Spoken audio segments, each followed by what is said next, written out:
Pas de guerre s'il vous plaît.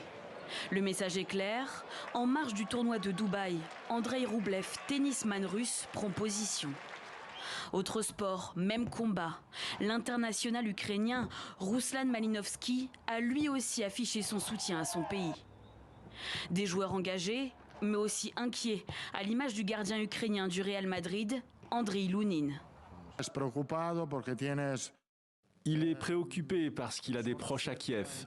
Il y a sa mère, ses amis. C'est normal qu'il soit inquiet. Et cela affecte son esprit, évidemment. Tennis, football, volley, Formule 1. Depuis le début de l'invasion russe en Ukraine, le monde du sport se mobilise. La FIFA condamne également le recours à la force par la Russie en Ukraine, ainsi que tout type de violence pour résoudre les conflits. Pour l'heure, la FIFA prévoit toujours d'organiser les matchs programmés en Russie. Mais la Pologne et la Suède ont prévenu, elles n'iront pas affronter les Russes en barrage du Mondial 2022. Plusieurs compétitions ont décidé de boycotter Moscou. La finale de la Ligue des Champions, prévue à Saint-Pétersbourg, a été déplacée en France le 28 mai. Côté Formule 1, le Grand Prix de Russie prévu en septembre a quant à lui été annulé.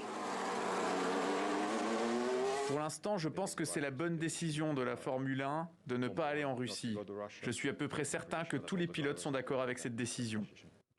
La guerre s'est définitivement invitée dans les arènes sportives.